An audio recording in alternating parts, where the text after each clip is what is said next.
Buenos días, gracias a las directivas de la Fundación Cardioinfantil por haberme permitido compartir con ustedes este escenario.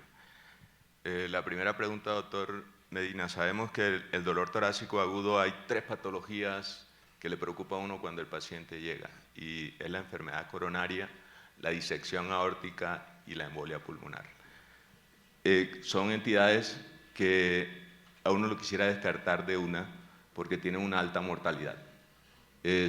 Entiendo que hay un protocolo especial para de una vez descartar estas 3 posibilidades mediante el estudio.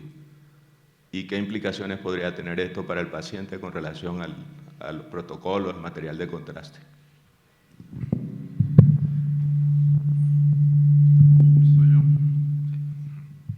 Sí, definitivamente es una pregunta supremamente válida. El año pasado que estuvimos en un congreso con Santiago, discutíamos eso, acerca de si hacer lo que se llaman el triple rule out, ¿no? Tromboembolismo, enfermedad coronaria y disección. Para hacer un estudio completo de aorta se necesitaría dar más radiación, porque quiere decir que la ventana tiene que abarcar toda la aorta. Y por el otro lado, para tromboembolía pulmonar, el contraste, generalmente queremos como los contrastes que vimos que están en el lado izquierdo del corazón, que haya algo en la vasculatura pulmonar, pero que definitivamente la mayor señal de intensidad esté en las coronarias. Eso se trató durante mucho tiempo con los tomógrafos viejos, con los tomógrafos de 16, de 64, y la recomendación final era no hacerlos. Pero como ustedes vieron, tenemos tomógrafos nuevos. El Revolution, el primer Revolution instalado, que se instaló en Miami, en el Baptist, tiene solamente 1 año. El Force tiene 1 año y medio. Entonces, quizá esas tecnologías donde las adquisiciones son supremamente rápidas puedan modificar lo que se hace hoy en día. Desde el punto de vista de cardiólogo clínico, mi preferencia es no hacer triple rule out, sino clínicamente enfocarnos por una sola patología, por lo que menciono, porque las ventanas para disección aórtica son más grandes y porque el timing del bolus, o sea, el momento en que tomamos las fotos para embolia pulmonar, es más temprano, porque obviamente queremos realzar la vasculatura pulmonar. Entonces, quizá el nuevo paradigma de los nuevos tomógrafos cambie esa aproximación, pero obviamente me gustaría saber qué piensan tanto Santiago como Mario al respecto. Varios protocolos que se publicaron demostraron en estudios de series grandes de pacientes un excelente rendimiento diagnóstico del triple descarte. El problema viene desde el punto de vista clínico, en que fueron los mismos clínicos quienes empezaron a criticar esta técnica diciendo es muy poco probable que nosotros estemos tan perdidos clínicamente que no sepamos cuál de las 3 entidades es la que el paciente realmente tiene como primera posibilidad de diagnóstico. Y basado en esa crítica del punto de vista clínico y las dosis altas de radiación, cayó en desuso el uso del triple descarte. Yo hago bastantes pacientes de emergencia y realmente de hace unos 2 o 3 años para acá, muy poquitos de estos pacientes los hacemos o nos los solicitan los médicos de emergencias con el protocolo de triple descarte. Pero como usted bien dice, el paradigma ha cambiado con la introducción de todos estos cambios, menor dosis de radiación, menor dosis de volumen de medio contraste, que es otra de las cosas que estamos viendo. Estudios de Angiotac que se están haciendo con 50 mililitros de contraste únicamente si usted puede utilizar un dual energy, de modo que esto es un territorio incierto y yo no sabría hacia adelante qué pueda venir. Lo que sí es cierto es que la técnica de imágenes diagnósticas de la que más se abusa en los hospitales es la tomografía computada y específicamente el paciente con sospecha de tromboembolismo pulmonar. De modo que el diagnóstico clínico de tromboembolismo pulmonar sigue siendo un dolor de cabeza. En mi hospital, la tasa de tromboembolismo pulmonar positivo en tomografía computada, cuando los clínicos sospechan tromboembolismo pulmonar y le hacemos angiotac, es del 2%. O sea, el 98% de los tromboembolismos pulmonar solicitados por tromboembolismo pulmonar son negativos. Entonces, sigue siendo un territorio de muy difícil diagnóstico clínico y la verdad es que en todos los angiotaques coronarios vemos de manera bastante adecuada, así no se hagan expresamente para eso las arterias pulmonares y la aorta de todas maneras. Sí, estoy de acuerdo. Creo que el problema del triple descarte es que le quita la ventaja a las técnicas de reducción de radiación que tiene la tomografía de coronarias especializada, y obviamente pues aumenta la necesidad de la cantidad de contraste que se le administra al paciente. Lo que creo que es importante es poder valorar las claves que nos da la imagen, que si nosotros empezamos con una técnica en particular, a veces descubrimos el diagnóstico alternativo. No ha sido la primera vez donde un paciente va y se le hace una tomografía por disección, que le encontramos un defecto de perfusión en el miocardio, y obviamente eso nos dice es un infarto que está teniendo el paciente. O un paciente que va a un protocolo de embolismo pulmonar y se le encuentra las arterias coronarias súper calcificadas. Entonces, esa información a veces es muy útil también para determinar cuál es el diagnóstico alternativo. Gracias. Primero, felicitarlos, excelentes conferencias. Yo creo que si, en el buen sentido de la palabra, si se trata de vender la tomografía, ustedes son unos buenos vendedores. Nosotros en nuestro medio tenemos el problema que la tomografía es más cara que la medicina nuclear, y es más cara, obviamente tocaría hacer el análisis de todos los sitios, pero es aproximadamente el doble más cara. Estuve mirando alguna de las diapositivas de ustedes, no me acuerdo quién fue, en Estados Unidos aparentemente es más económica que la medicina nuclear.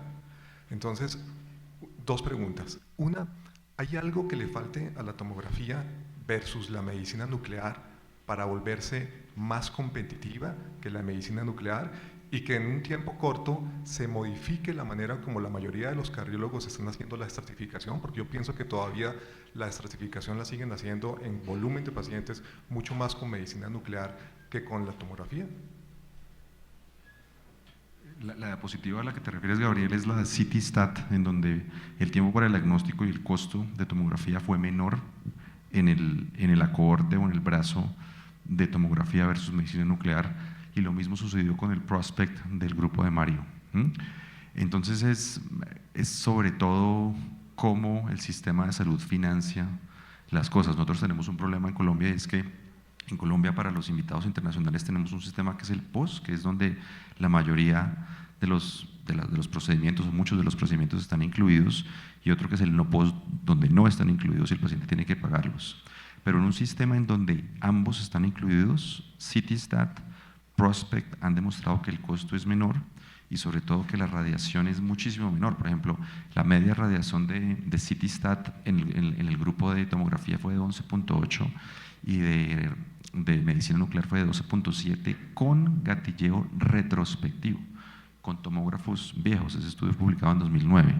Si ese estudio lo volviéramos a hacer hoy, probablemente la diferencia de radiación sería muchísimo más grande. También está Stress Perfusion, que Ricardo Curi, que trabajaba en MGH, él trabaja en Baptist, se dedica mucho a eso, y básicamente es eso, hacer una perfusión como si fuera un estudio de medicina nuclear. La primera publicación la publicó Ron Blankstein cuando terminaba su fellowship en MGH, y yo hubiera esperado que hubiera tenido como un boom el Stress Perfusion CT. Yo trabajé en ese protocolo cuando era fellow, y la adquisición de imágenes es un poquito laboriosa e intensa, sobre todo porque uno le toma imágenes al paciente durante alta perfusión. En este momento hay un estudio en clinicaltrials.gov que no sé en este momento en qué va, pero probablemente se va a utilizar en pacientes de emergencia, Stress Perfusion. Entonces, en cuanto a para que la respuesta sea breve, en cuanto a costos, creo que nuestro sistema necesita manejar mejor los costos de la tomografía.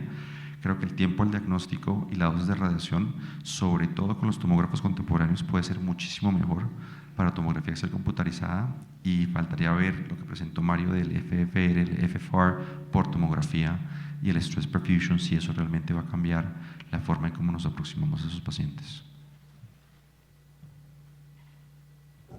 Vamos a ser honestos, en Estados Unidos, y probablemente aquí también en todo el mundo, lo que determina el uso de estas pruebas es la economía de la entidad de seguro, la economía del gobierno y la economía del médico que participa en la prueba. Entonces, la razón principal por que en Estados Unidos 350,000 casos fueron con pruebas nucleares es porque hasta este momento ha sido de mejor lucro para las prácticas de cardiología en la utilización de la prueba nuclear. Eso está cambiando rápidamente porque las compañías de seguro están poniendo más y más limitaciones. El gasto por los radioisótopos que no se utilizan por pacientes que cancelan está aumentando más y más. Muchos están cambiando a la prueba de esfuerzo por estrés seco y eso va a determinar cambios en estos patrones de utilización. La tomografía ahora mismo está muy limitada por las restricciones que pone la compañía de seguro. En nuestra institución nosotros limitamos prácticamente el uso a la sala de emergencia. Casi nunca hacemos caso electivo porque los trabas que nos ponen para obtener una preautorización es muy alta. Pero en cuanto al costo de esta tecnología, yo creo que dependiendo de la utilización pueden ser todas costo efectivas. Yo agregaría también, es muy importante, cada población es un poco distinta. La población que yo atiendo, específicamente en Texas, tenemos un problema muy serio de credibilidad con la medicina.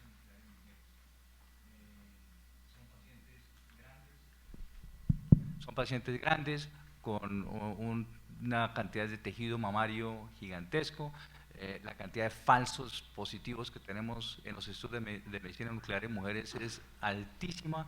El grado de credibilidad que ya mismos los clínicos tienen hace que terminen haciéndose muchas veces el estudio de medicina nuclear y dependiendo del resultado, después les hacemos el angiograma coronario, que suena un poquito paradójico el orden en que estamos haciendo los estudios. De modo que yo creo que es muy importante uno saber las limitaciones de la población con la que uno está trabajando para saber qué tan es la fortaleza. Y el otro punto, reforzando lo que Mario decía, que es muy importante, en mi hospital, la medicina nuclear la factura cardiología, la tomografía computada la factura radiología. Entonces hay elementos de sesgo en la forma en que los pacientes se refieren, porque como mencionábamos ayer, el órgano más sensible que tienen los médicos no es el endocardio, no es la corteza cerebral, no es el cerebelo, es la billetera, ¿no? The wallet, ¿no? Entonces ahí hay un sesgo de referencia importante de cómo se derivan los pacientes dependiendo de quién tiene el control de la tecnología. Hay un estudio que se llama Pacific que se va a hacer público, no, se presentó en Roma en el Congreso Europeo, no ha salido, pero quiero que lo tengan en mente porque lo mencionamos durante el club de revistas de imágenes. Desafortunadamente no se ha publicado, pero está cercano a publicarse y de pronto cuando se publique lo podemos distribuir entre la lista en el que mencionan la sensibilidad de la tomografía versus la medicina nuclear y los hallazgos son bastante interesantes. Yo creo que